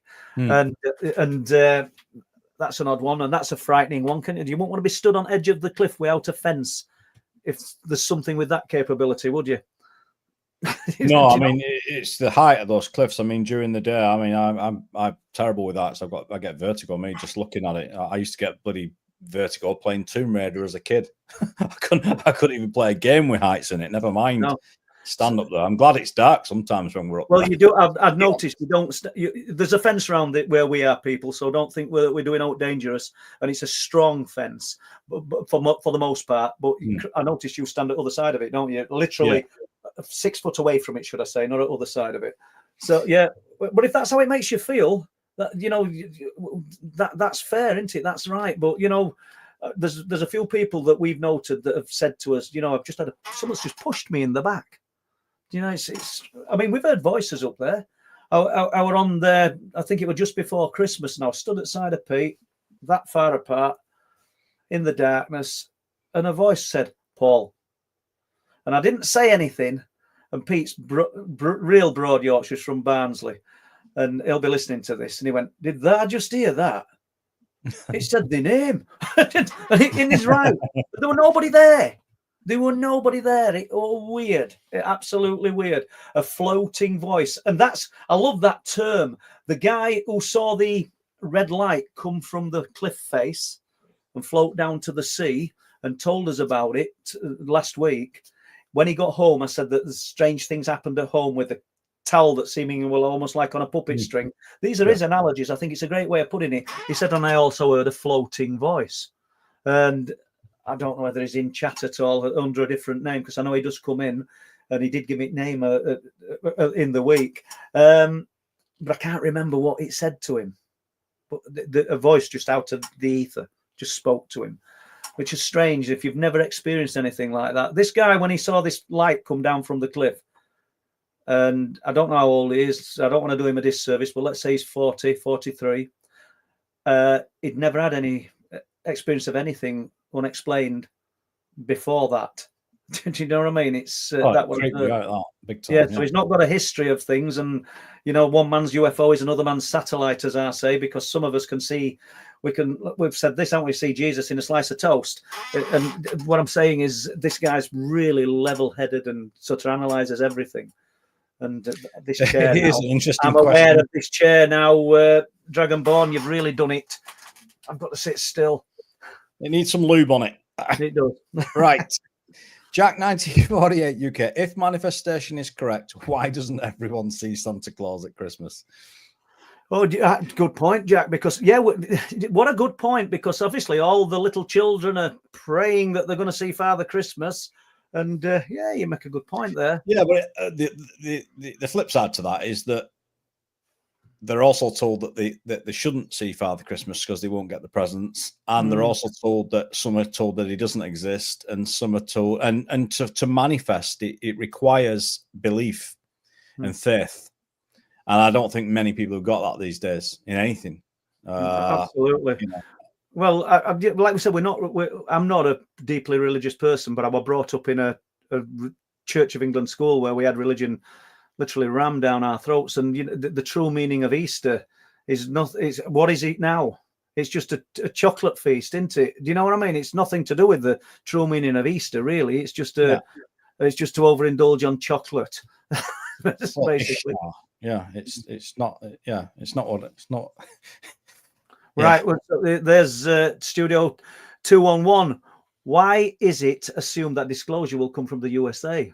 What if another country comes forward? Yeah. What if somebody sort of jumps in first? Are they all frightened to death of that, do you think, Studio 211? If they were, surely they'd want to get it out before the other country. It's almost like landing on the moon or sticking a flag in the moon. So then do we come to the question, and I'll stop in a moment, that are the secret governments behind the governments working together to stop this coming out?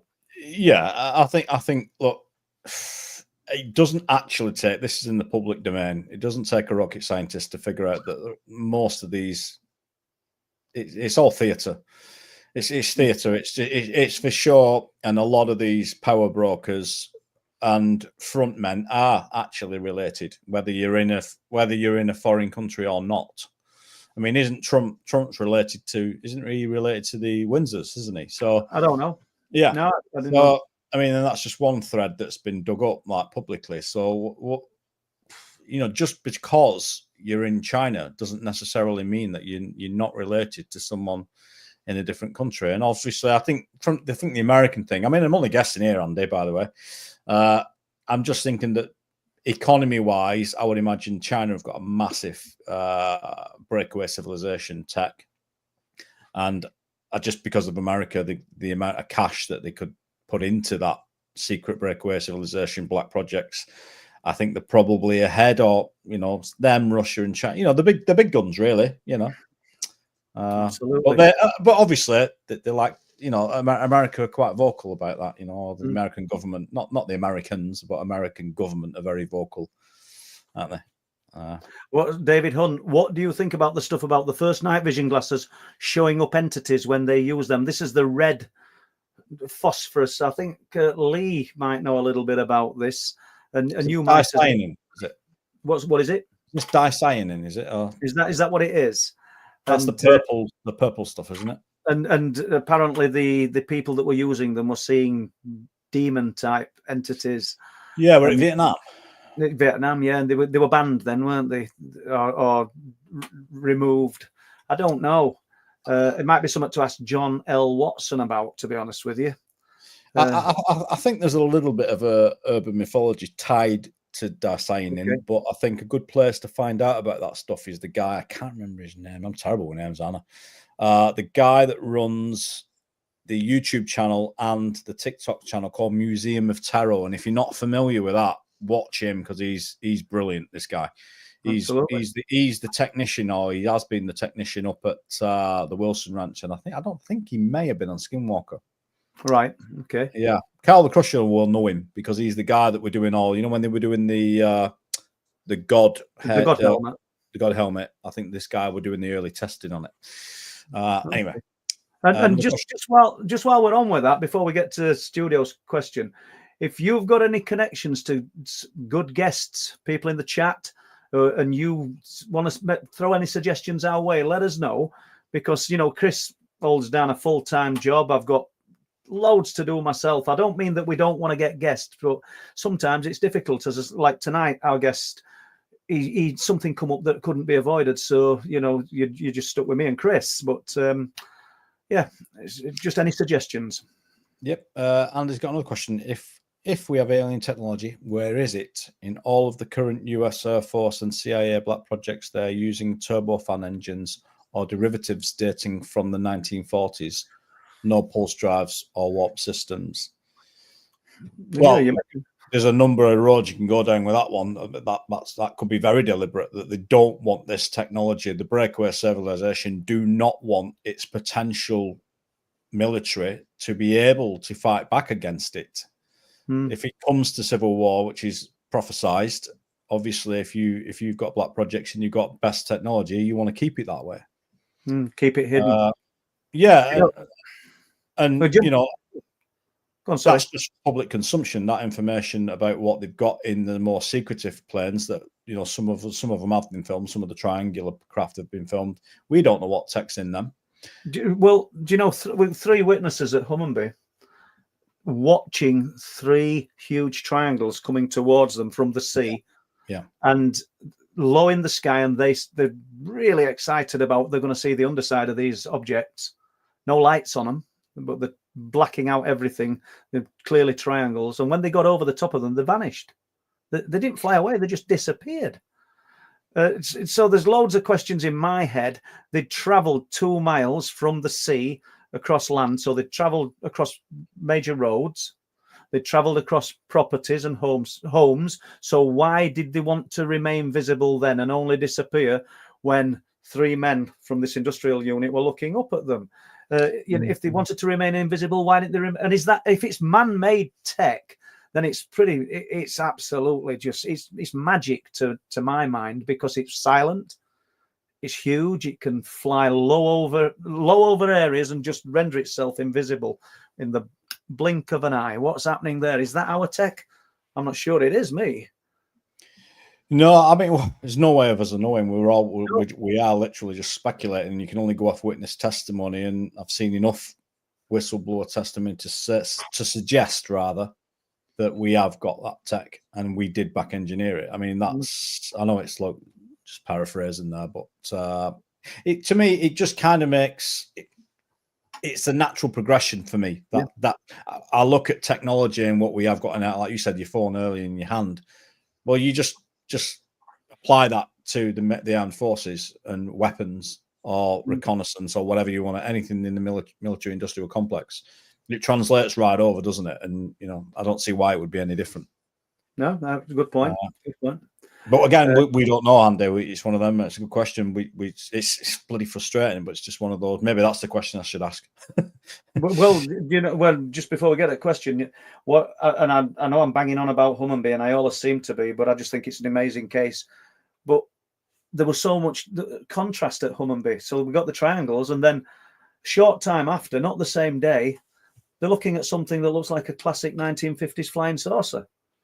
It doesn't seem to fit. It doesn't fit with what we think the narrative should be. Not in the 1990s. Even Andrew, one of the main witnesses, when he's describing it, he said it didn't look like what you'd expect a flying saucer. Well, not a flying saucer. Didn't look like what you'd expect a UFO to look like.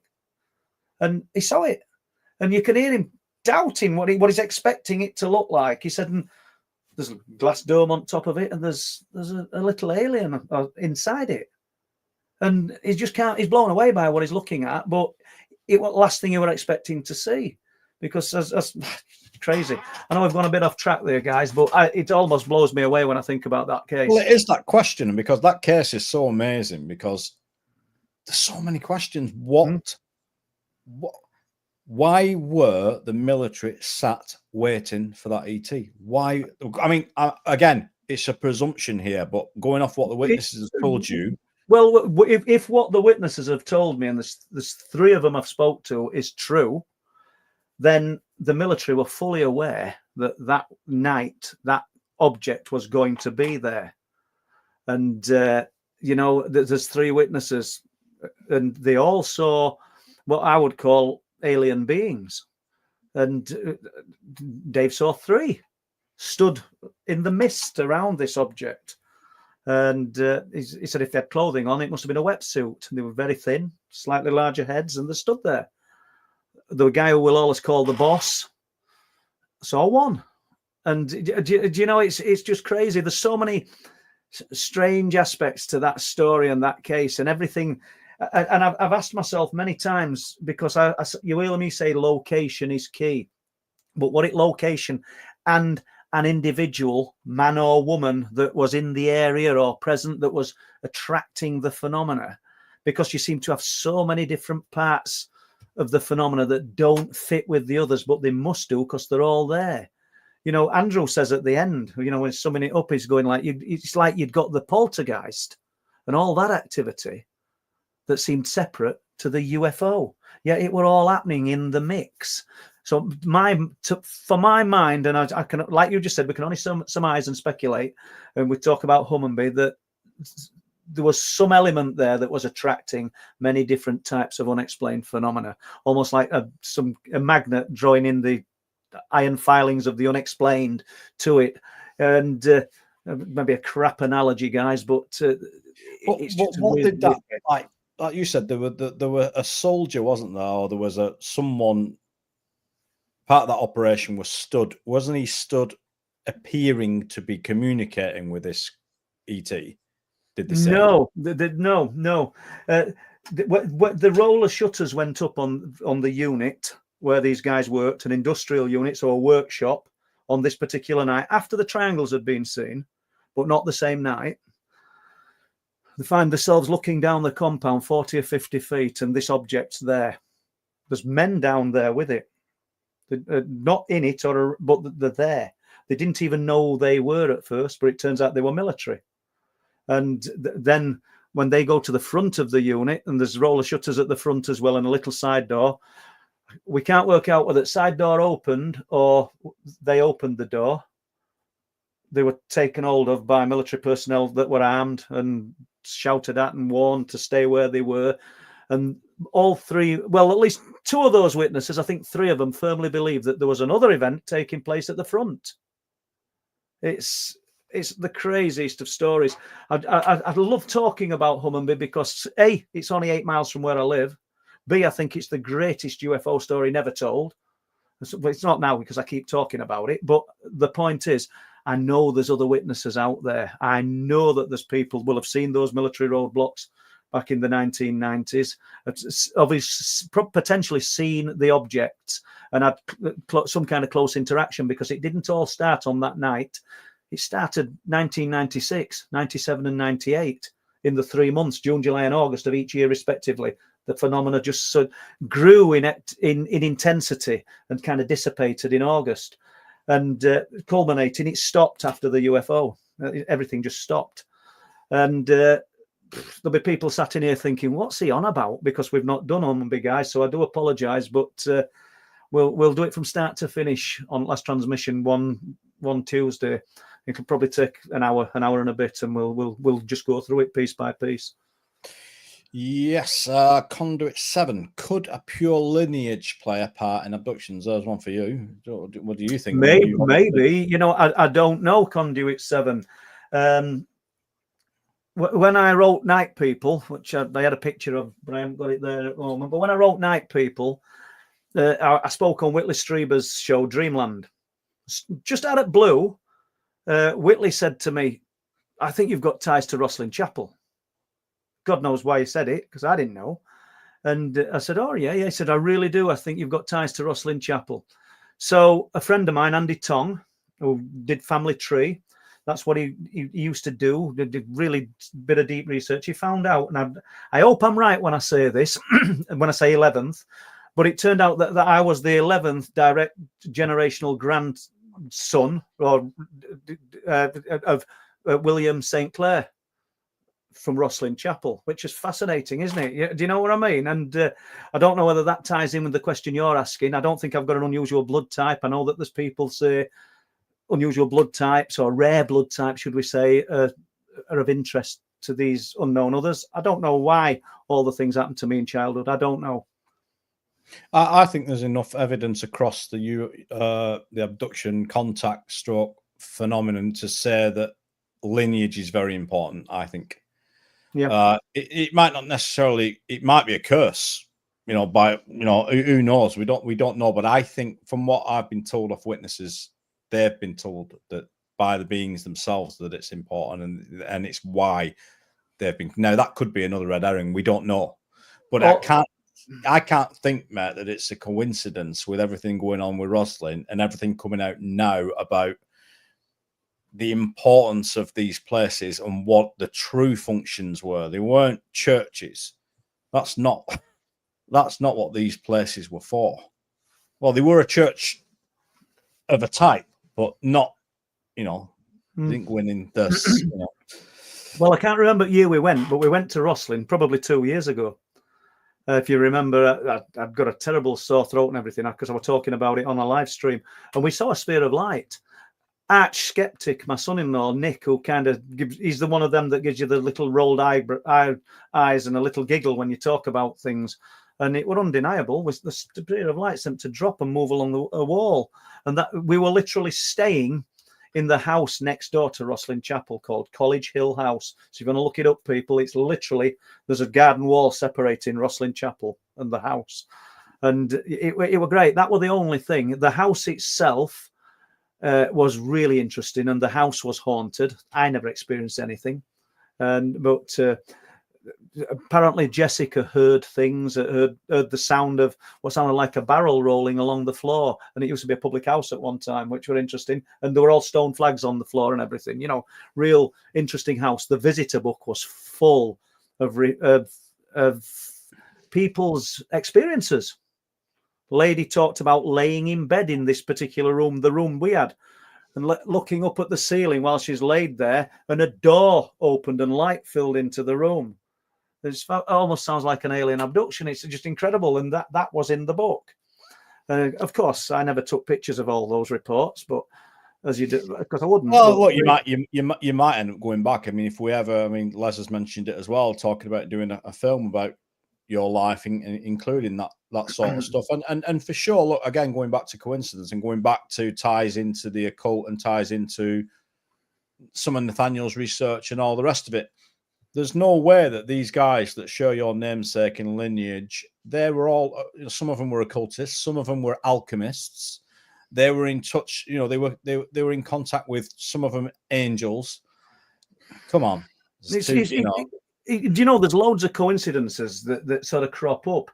The things that happened to me in childhood, and then it stopped at the age of 14, and then there was a massive gap, and then when we moved to Bridlington in 1993, it literally started up again. Then we actually moved into this house where people had been practicing satanic things, and it were evidence. It were on the walls, and you've heard me talk about it before, the crucifixes and the St. Christopher's and the pages from the Bible below the floorboards where the wiring would be. You'd take it up and there'd be some like little protection. Somebody talked about I'm assuming that's all it could be, but we moved into that house. Really strange. And then you're in this town. We've got not that's because I'm here, but we've got St. John of Bridlington, attributed, I think, with 29 miracles in his life, some within his lifetime, which is fabulous. I mean, if they're all made up and fictional by the peasantry of the day, then so be it. But what if one's just the real thing? And then we've got George Ripley from Bridlington. Who's George Ripley, I hear you ask? Look up the Ripley Scrolls. Many of you in chat will have heard of John Dee. John Dee was inspired by George Ripley from Bridlington. It's amazing, and this guy was an alchemist. So you've got a lot of interesting and kind of famous people from around the area, and we've got incredible locations such as Willie Howe, which Steve Collins knows about. Steve's the guy that sat on Willie Howe about 3 or 4 months ago and had that weird experience. And I know you'll not mind me saying it, Steve, but there's loads of weird experiences and loads of places. It's rich in history. And just down from Willie Howe, we've got Starcar, one of the most important archaeological sites in Great Britain, if not the world. Rich in history, rich in strange and unusual stories. And I'm off on my little rant again. So no, yeah. But again, what we said at the beginning about many parts and multifaceted this subject is, that's just one layer of the onion, isn't it? Yeah. So the next pope is prophesied to be the last. Then God comes. I don't know. Is that true? I'm assuming that's written. Yeah, somewhere. I believe so. Yeah, I believe that is prophesied. I'm not sure where it's prophesied. Is it written within I don't know, one of the books in the Bible? I'm not sure about where it's written, but I've heard that. Yeah. I wonder why some people experience things, but other people never do, ever do. What do you think makes some more predisposed to it than others? It's a good question, isn't it? And one that I suppose a lot of people ask. I mean, there's people that go for years and years and never have an experience. The guy who comes from a science-based background, who I've just touched on, so we'll not go into it, but who had the experience at Speeton, had never had anything before. But then when he went home, he started having experiences. Does it open your mind after you've had one? I don't know. Or do you look for the phenomena? Do the people looking for the phenomena find it? By thinking about it. Chris were talking about Montauk and almost thought forms, creating things. Are we creating the phenomena? I don't mean it didn't exist till we arrived. What I'm meaning is, are we bringing it into our sphere of reality? So, and if we're concentrating on the darker side of the phenomena, then that's what we'll bring through. I don't know. If we're concentrating on the love and light, then that's what we're going to see. Some celestial beings and rays of sunshine coming from the heavens. I don't know. I think predisposition to what, part of the experience is again, I know, just to be an ass about it, but I've stopped looking at it like things one-dimensionally, because I don't think you can. What part of the experience are you predisposed to? I mean, I learned this making a film, and I think you and I have experienced this between us, that sometimes you can experience something and there might not be it might not be blatantly obvious what it is you were meant to get from that experience, but sometimes a little bit like, and I've quoted this movie before, a bit like The Adjustment Bureau, sometimes it can be just that you're just on this invisible path, and something someone says one day, or a phone call, or just nudges you onto another path. Yeah. And you've got all these intertwining paths, and sometimes I think that's what these beings are doing. I think sometimes they're intervening and deliberately dissuading steering people. And I think sometimes these negative entities, going back to people like Jack Parsons and stuff, they were definitely giving them information to benefit their own cause. It looked like it's definitely a Trojan. Not definitely, I shouldn't say that. It feels Trojan horsey.